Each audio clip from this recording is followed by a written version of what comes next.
Okay, Mike, what if I told you that right now, in this very moment, you are using one of the most powerful words in English without even realizing it?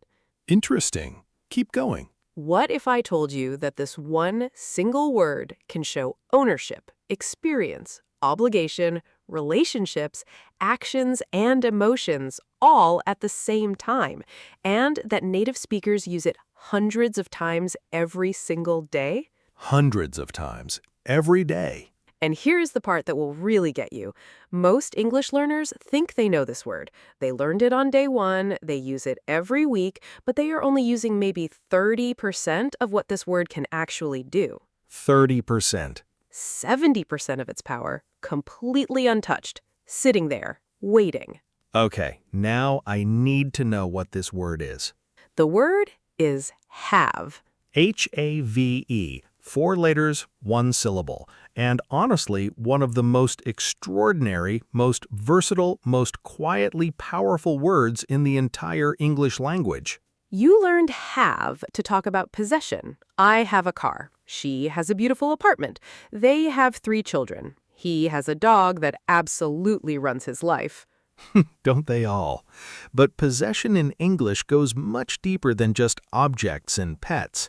Have expresses possession of qualities, characteristics, and features too.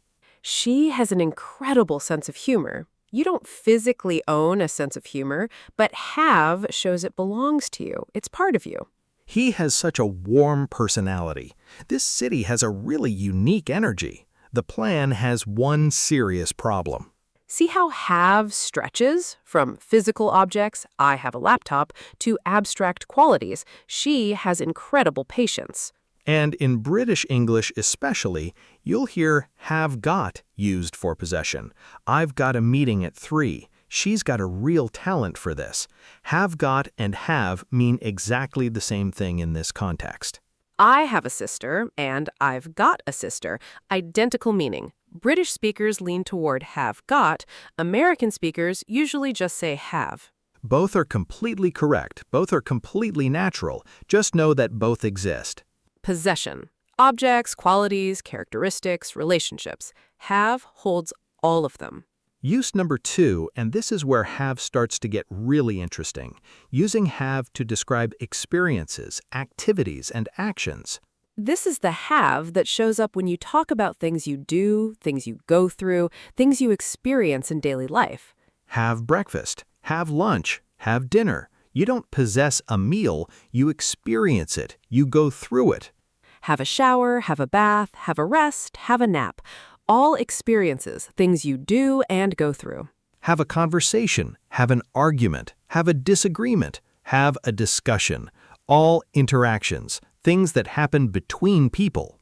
Have a good time, have a wonderful evening, have a terrible day, have an amazing experience, all describing how something felt or went. And this use of have is everywhere in everyday English. Did you have a good weekend? We had such a lovely dinner last night. I had the most interesting conversation on the train this morning. Let's hear it in a quick, natural exchange. How was your morning? Did you have a good start to the day? Not really. I had a really stressful commute. The train was delayed for 40 minutes. Oh no. Did you at least have time for breakfast before you left? Barely. I had a quick coffee and that was it. I'm hoping to have a proper lunch to make up for it. See how natural that is? Have for experiences flowing through a completely real conversation. Breakfast, commute, lunch, all through have. This use of have makes your English sound so much more natural and conversational immediately. Use number 3, and this is the grammar one, the one that unlocks an entire tense in English. Have as an auxiliary verb in perfect tenses. An auxiliary verb just means a helping verb, a verb that works alongside another verb to build a tense or a meaning. And in perfect tenses, have is the essential ingredient. Without it, the tense doesn't exist. Present perfect, have or has, plus the past participle. I have finished the report. She has left already. We have been waiting for an hour. And what does present perfect do? It connects the past to the present. It says something happened before now, and it is still relevant right now. I have lost my keys. I lost them at some point, and right now they are still lost. The past situation affects the present moment. She has lived in 4 different countries. Her life experience up until this moment includes 4 countries. They have known each other for 20 years. The knowing started 20 years ago and continues right now. And then past perfect, had plus the past participle, for something that happened before another past event. When I arrived, she had already left. She left, and then I arrived. Her leaving happened before my arriving. He had never tried sushi before that trip. Before the trip, that was the situation. No sushi experience existed. I realized I had forgotten my passport. The forgetting happened before the realization. Have in perfect tenses is the bridge that connects different points in time.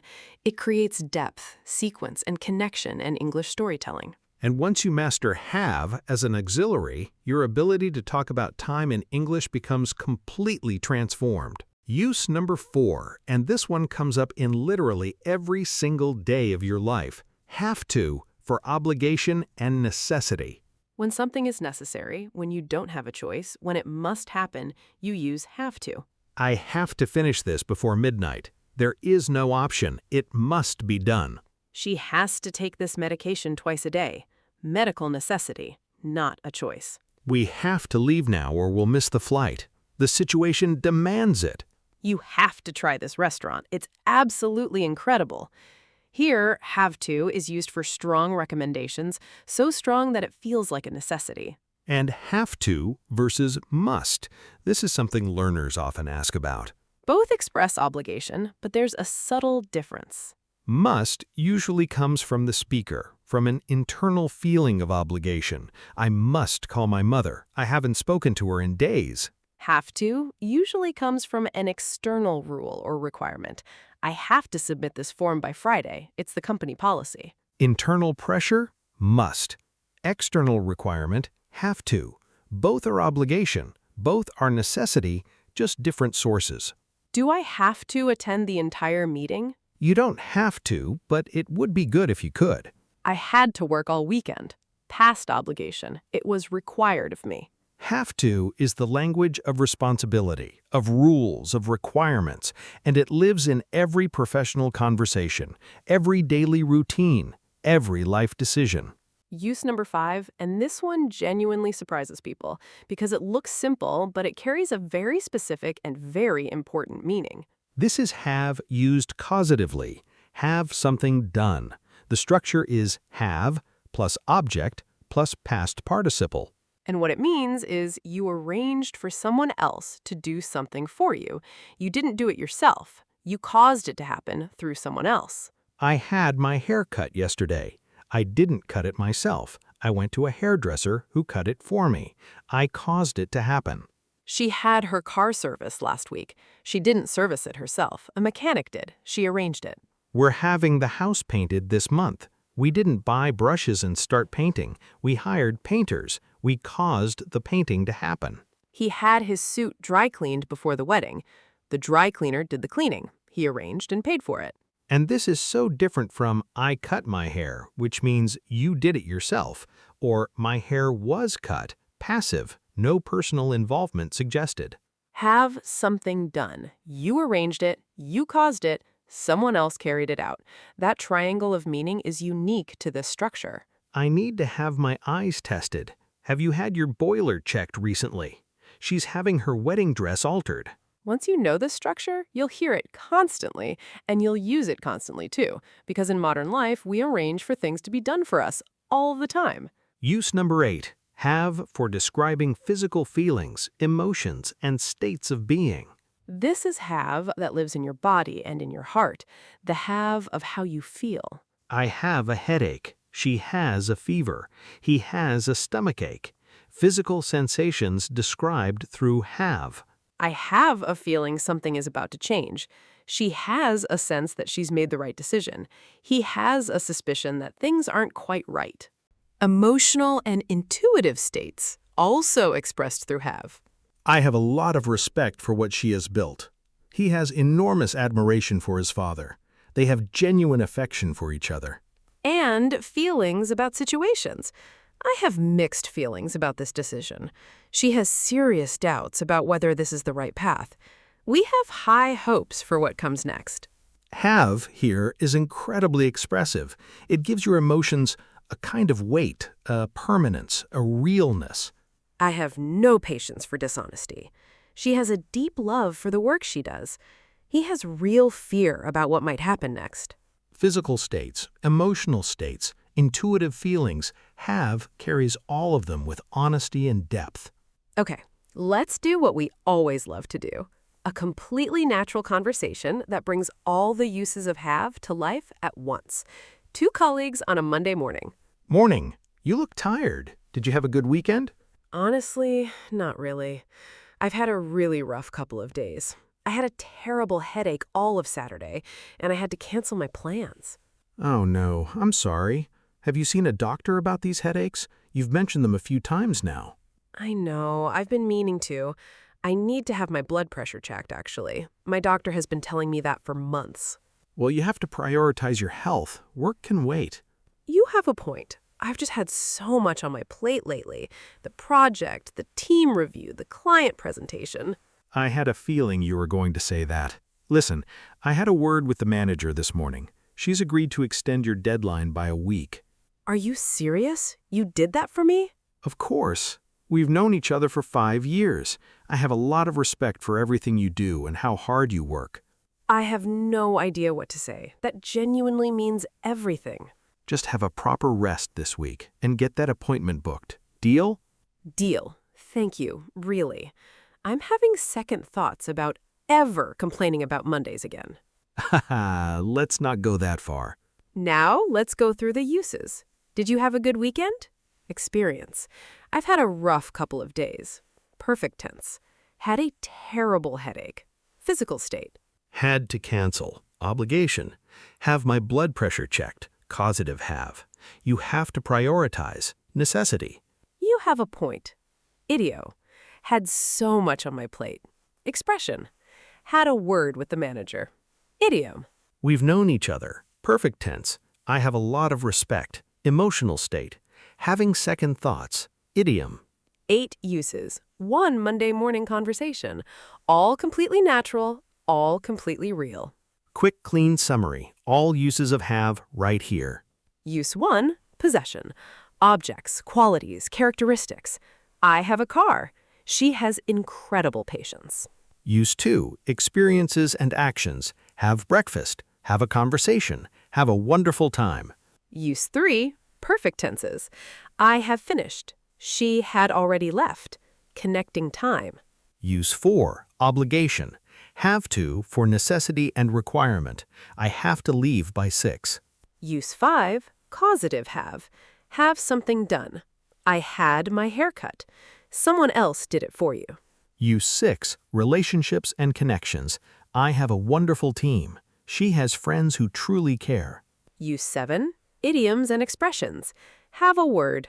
Have a soft spot. Have the upper hand. Use 8, physical and emotional states.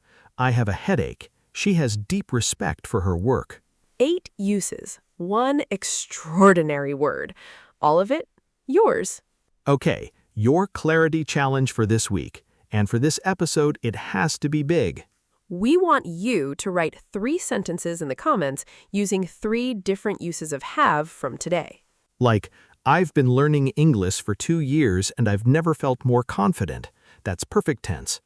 I had my phone screen replaced last week because I dropped it. That's causative. I have a feeling this year is going to be different. That's emotional state. 3 sentences, 3 uses. Your real life, your real English. In the comments right now. And tell us, which use of have genuinely surprised you today? Which one did you never expect? We read every single comment. Everyone. And we genuinely love seeing your progress through your writing. If today's episode opened your eyes to how powerful have really is, please hit that like button. It helps so many more learners find this podcast and start their journey. Subscribe if you haven't already, because we do this every single week. New episodes, new words, new layers of English that are going to keep transforming how you speak and understand. And share this with one person who is learning English, one person, because this episode, all 8 uses of have, could be the thing that finally makes everything connect for them. All right, here's the thought I want to leave you with today. When you started this episode, you thought you knew have. You thought it was a simple word you had already mastered. And now? Now you know that have has been carrying the entire weight of English experiences, relationships, time, obligation, and emotion all along. It was always doing all of this. You just couldn't see it yet. And that is what this podcast is really about. Not learning new things, but finally seeing the things that were always there. English is full of words like have, words that look simple on the surface and contain entire worlds underneath. And we are going to keep exploring every single one of them together. We are so proud of every listener who showed up today, who stayed curious, who kept listening all the way through.